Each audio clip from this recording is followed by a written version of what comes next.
Also, folks who came in late, don't forget the sign-in sheet up there on the table.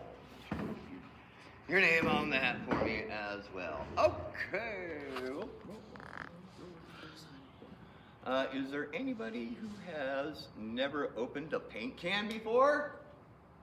Everybody's opened a paint can before? Mm-hmm. I'm not gonna lie. Yeah, talk about that right there, the can that the paint is in. I never did it, but I opened it last week. Okay, all right. So yeah, I just chose a can of paint at random out of the paint cabinet, okay? And I wanted to start with this, just from the basics up. If this is too easy, so much the better, right? But it is as simple as getting what we call a church key, right? Underneath that lip right there. If it's a brand new can, it will be more difficult to open. If it's been used a few times and the paint has glopped up around it, it can also become difficult and that sort of thing. All right. Look inside that can.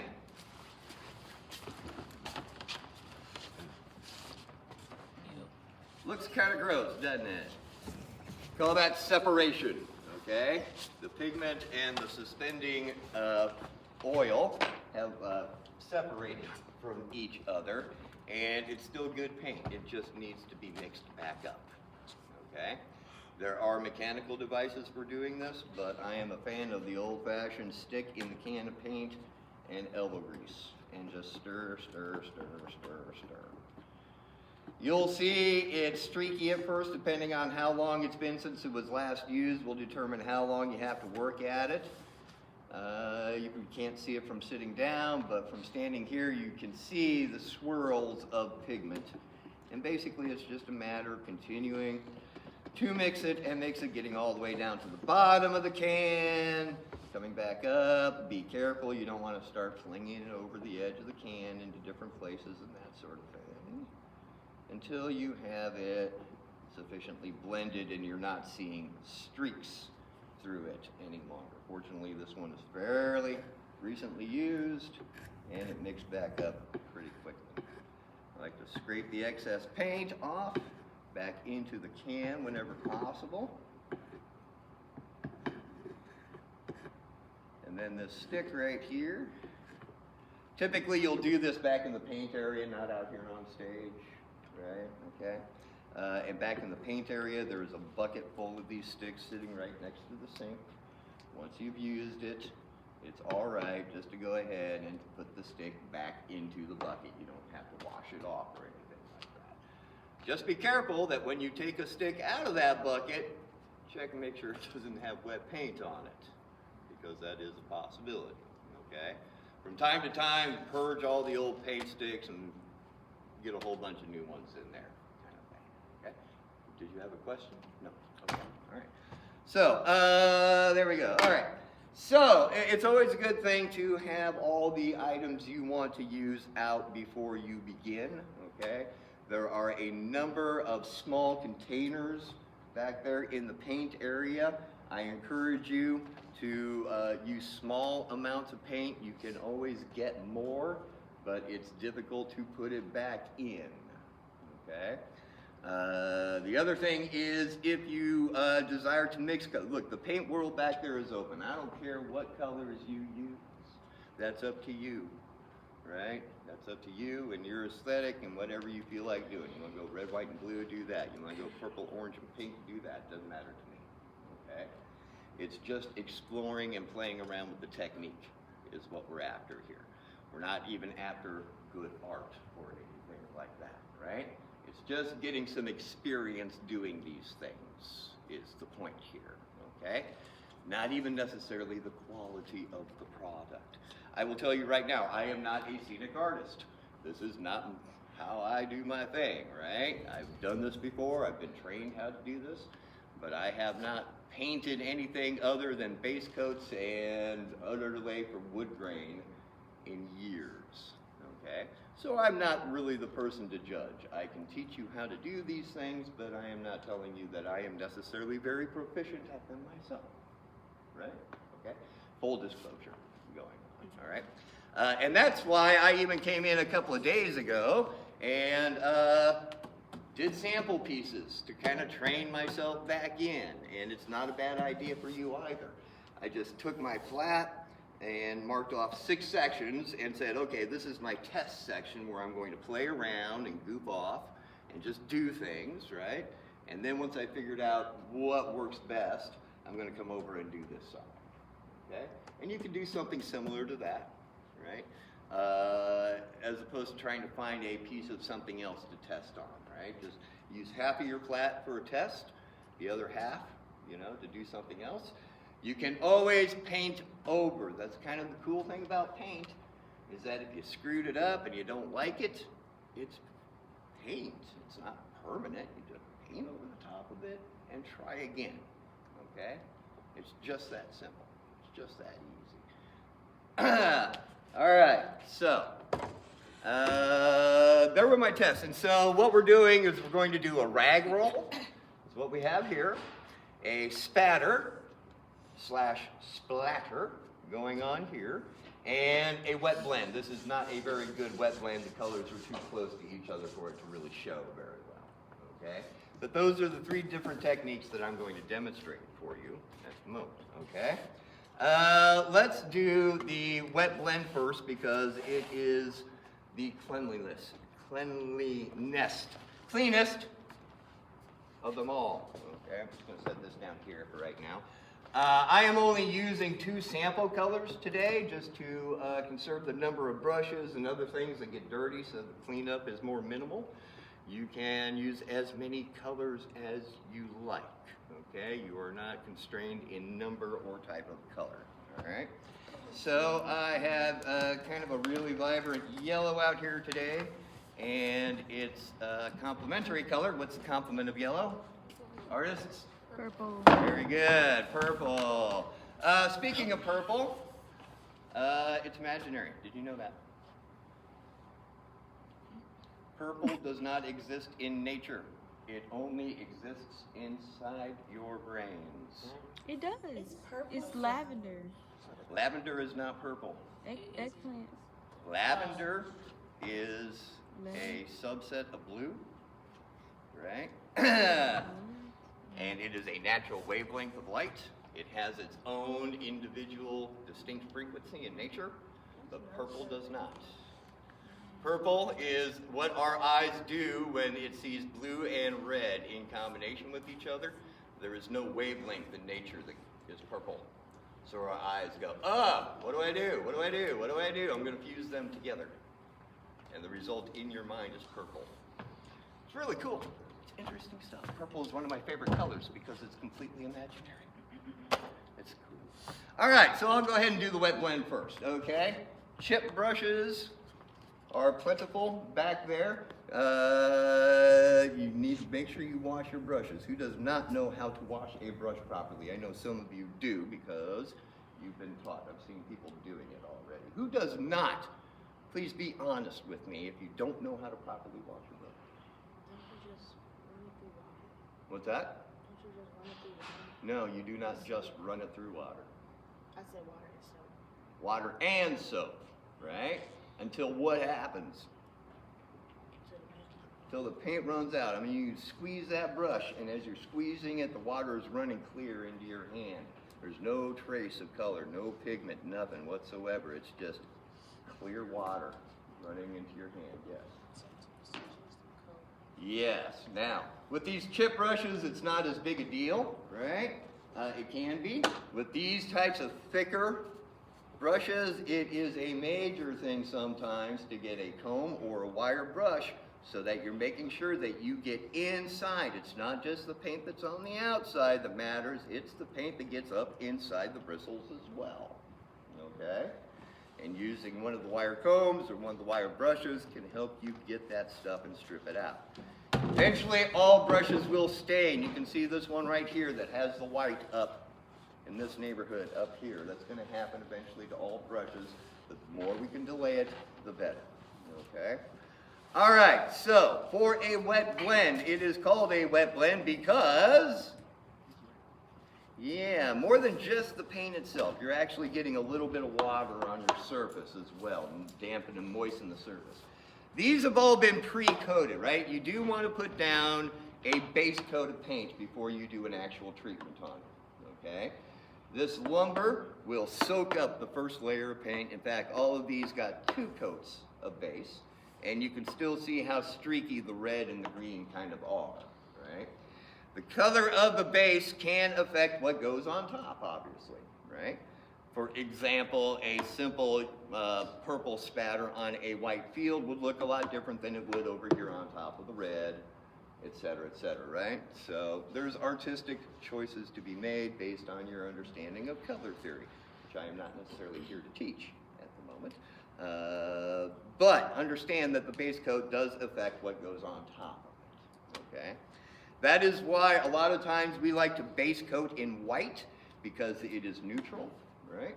Also because it is inexpensive, paint gets more expensive as you put different pigments in it. So the darker the paint, typically the more expensive. These scenic paints that we're using, these Roscoe paints, are especially saturated on purpose. So sometimes diluting them just a little bit is not a bad idea. And when I say a little bit, I mean a little bit. A little water goes a long way, okay? Never add water to a can of paint. Always put it in something else to water it down. And then it cannot go back in the can. Okay? Make sense? Yeah? All right. Okay. So let's go ahead. I have a couple of little cups of just water here. And I'm just going to get a little water. Now, I'm not trying to flood this thing. I don't want it beating up or anything like that. So I'm actually squeezing a lot of the excess out. And I'm just going to get this red section right here kind of wet. Now, I did not remix these paints right here, so they may be a little bit thready when we start. And I'm just getting it damp is really all I'm doing.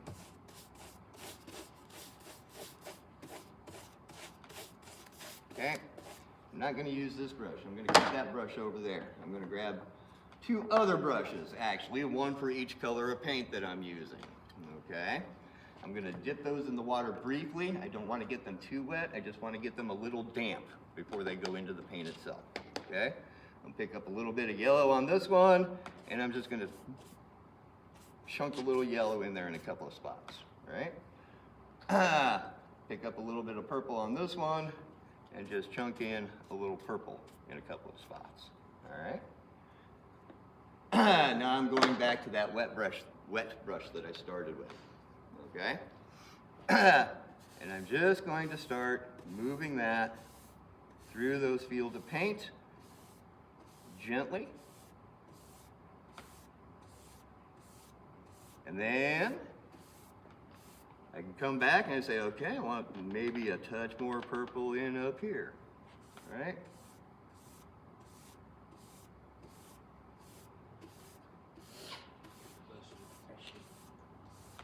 And I am intentionally allowing it, as I'm pulling the brush the same direction, I am also creating a grain, right?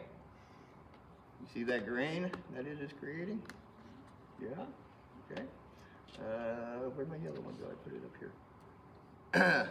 And pop just a hair more yellow in there and there.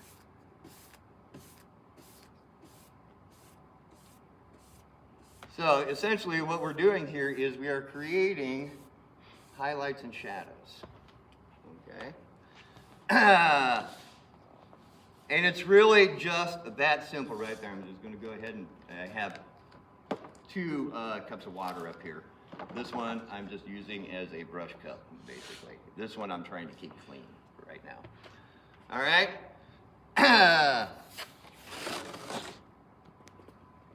I could keep coming at it and make it darker and darker and darker and darker until most of that red disappeared, right? But I'm letting that red sit through there, all right? The heavier I get with it, if I want to, I could He's like, okay, let me get some extremity going on here. I want it real purple, and I want a major highlight up in this corner kind of thing going on. And I've slopped on a pretty good dose of paint there all of a sudden, right? Take my wet brush.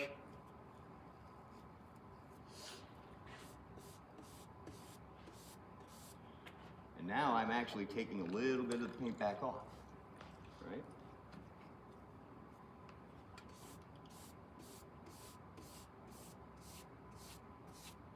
Oh, that got really streaky on that side. Tap a little bit more shadow back into it, all right? So you can work it. You can decide, oh, I have light coming from this side, I have light coming from that side, I'm looking for this kind of effect. Don't be afraid to play with it and experiment and see what it does, okay? The idea of this is, and why wet blends are very effective, is because they turn into wood grains, all right? Once this is dried, I can now come along and lay in some dark lines, and I have a paneled floor, right? Add a little knot hole to it here and there with a smaller brush kind of thing, right?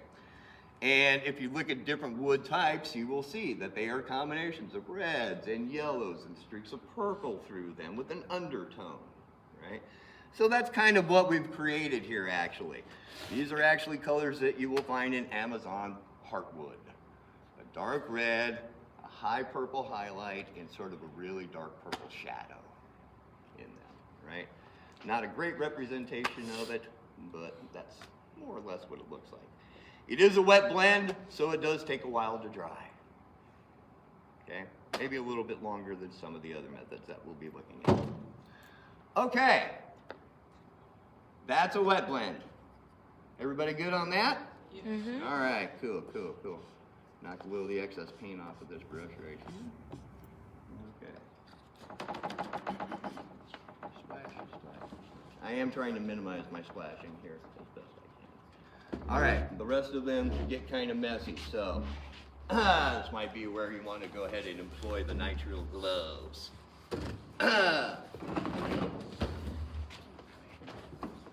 I'll do the spatter last, okay? I'll do the really messy one last. What is this, a Simpsons glove? Does it only have 4 fingers on it? No, there we go. Okay. All right. I'm gonna do the rag roll next, but I'm gonna do, instead of doing it on green like I did last time, I'm gonna do the rag roll on the white field this time around. Ah, these are small gloves. I obviously already got a lot of paint on my hands. Okay, rag rolling is kind of fun, all right?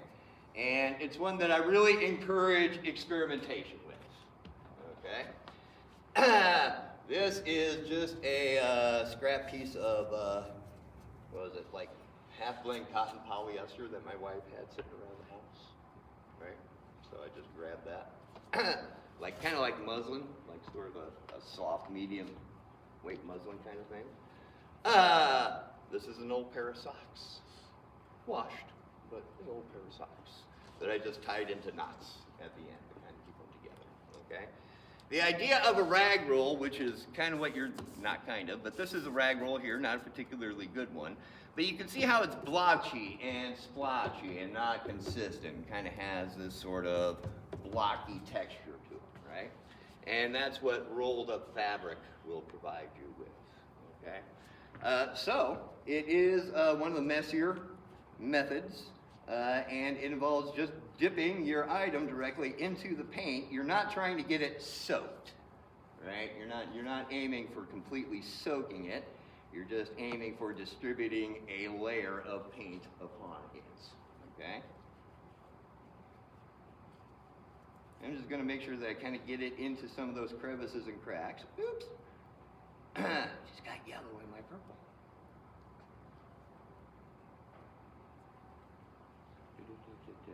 Right? And then I give it a little bit of a twist. Just kind of twist it up just a hair. And then it's just a matter of literally pressing it to the surface and rolling it across. Like so. And depending on the fabric, like these socks, you can see the ribbing in the neck of the sock, right? That ribbing pattern within the fabric plays into it, sort of thing going on. So imagine if you were using like a burlap to do this, right? And burlap has a kind of like really gritty kind of texture to it. Or something that is like a silk or something like that would maybe not be a good choice because it might slide across the surface more than it wants to roll and doesn't really have, well, it's, you know, it's silk because it's smooth, right? Smooth is the lack of texture kind of thing going on. I am not always going in the same direction. I am changing my direction on it, and I am working a little bit to go ahead and push the fabric down as I go as well. And if I feel like there's not enough paint transferring over, I can always add a little bit more. I do encourage you to start light. Don't go heavy right away. Build up your coats, build up your treatments bit by bit, right? Okay. So, we'll go to the other one. I'm actually going to change my gloves so that I'm not cross-contaminating the paint. Here's a trick for gloves. I learned this while I was a medic in the Army. If you slip that guy out so that the paint is contained inside and ball that up into this hand right here, okay? Take the other glove, heel it the same way so that all the paint, the extra glove, is all bagged up on the inside like that when you're finished. That's also how we avoid transferring germs and that sort of thing, right? Okay. It's just a slick way to keep your hands clean. Okay, put on a different pair of gloves. Boy, our gloves really tear easily. Get a better quality glove. Chair. All right, so we'll do this piece of cottony muslin, whatever it is here. And we'll use the purple this time. And again, not trying to soak the rag. I've seen this done with, I saw an entire floor painted like this one time in a coliseum, and they did it with beach towels. Beach towels and buckets of paint. Okay. And I'm going to go ahead and twist it a little bit to ensure that it's got some texture. Okay. And we'll just do a roll on there. And this paint could probably be mixed just a hair better. And I think when I did this last time, yeah, I did it the other way around. I did the socks were the purple and this was the yellow. So I'm kind of doing the reverse of that this time around.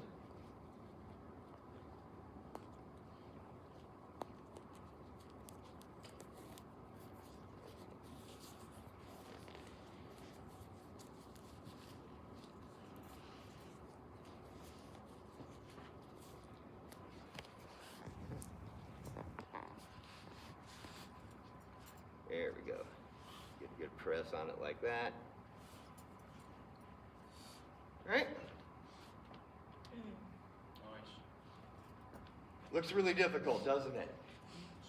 It's so easy, right? So easy. So easy. It takes about, what, 10 minutes or so kind of thing going on. Now this is, yeah, it's all right. It gets the idea across, right? Play with it, experiment with it, have fun with it, use different colors, lay in a third color or something like that, right?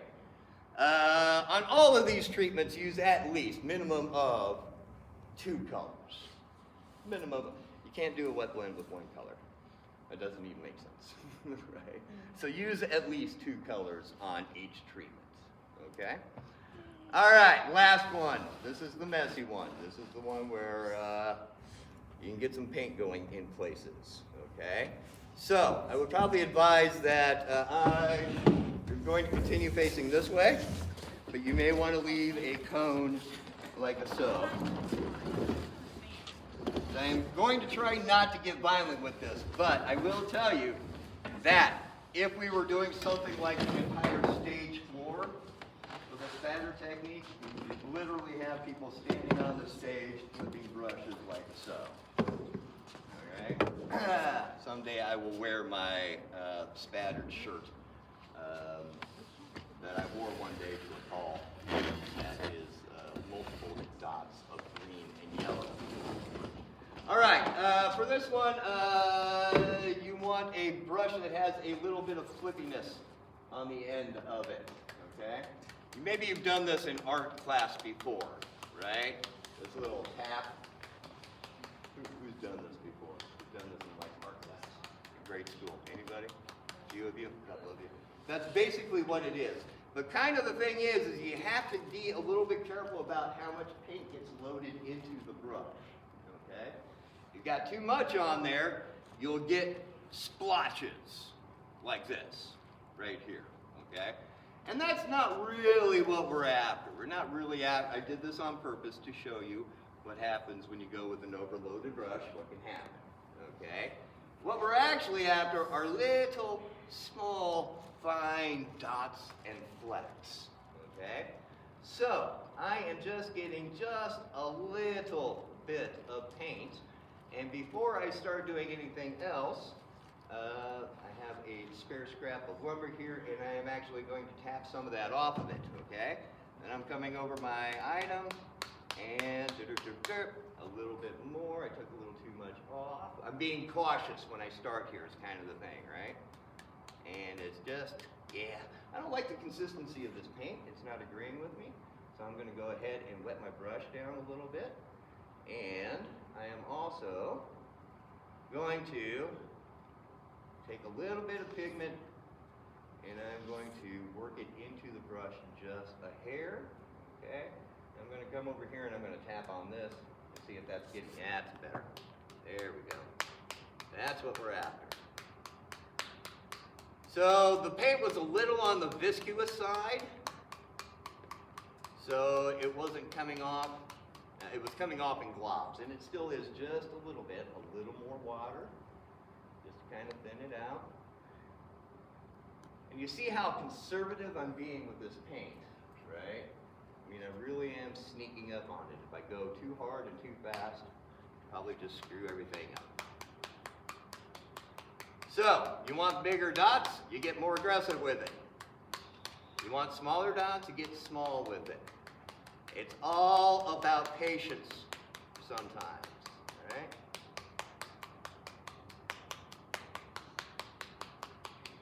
Later on today, David's going to be doing a spatter on the flats for the show, but he's going to do it with the Hudson sprayer, right? Hudson sprayer is a painting device. It's basically a big canister that you can pressurize, right? Put paint into the canister, you pump it full of air so it's got pressure behind it, and then it's got a spray nozzle. And you can set that nozzle to instead, you can set it for like a mist kind of thing, right? So it's a little bit like a spray paint can held far away from something to get the more granular kind of effect to it, right?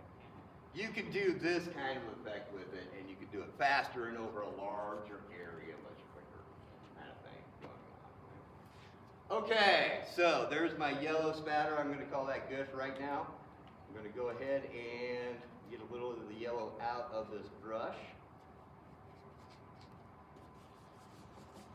Just using the scrap piece of wood just to get some of the residual moisture out of there.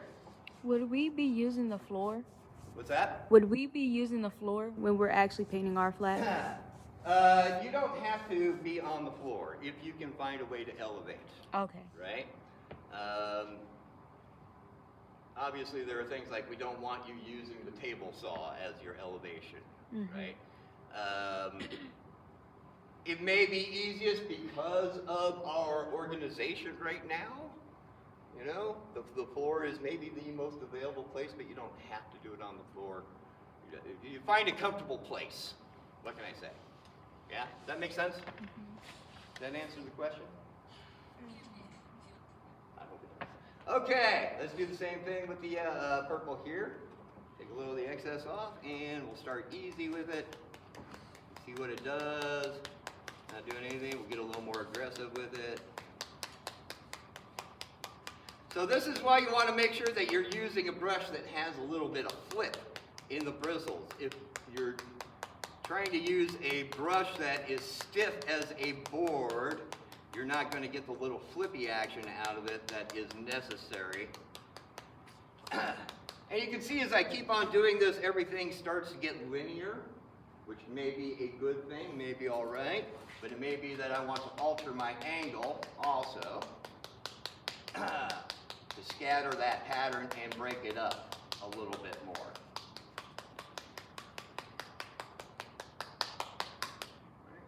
Okay. Now you can't see from over there, but come up a little bit closer, you will notice that I now have little flecks of yellow and purple pretty much all over this thing.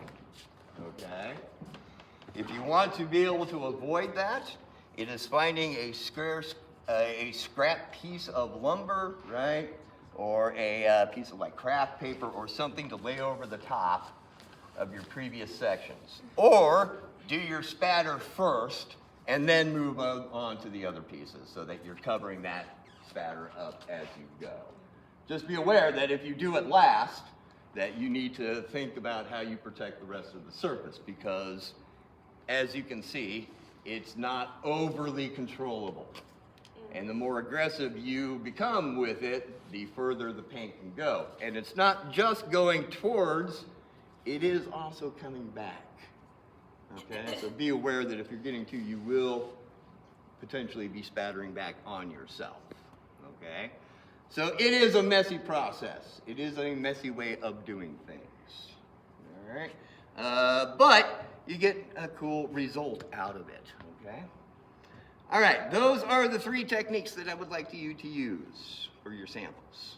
Okay, they don't necessarily have to be any more involved than what we just did. Okay, I'm not trying to turn you into painters. I'm just trying to get you a little bit of experience with a paintbrush in your hand and an understanding of when somebody says, we're doing a wet blend. You can be like, oh, okay, yeah, I know what that is. Or we're going to rag roll this, and be like, yeah, cool, okay. And say, oh, and you can be like, oh, you're wet blending. You must be going to paint some wood, huh? And they'll be like, oh, yeah, you know what you're doing, okay? Yeah? Cool. Okay, what time is it right now? 9:41. 9:40.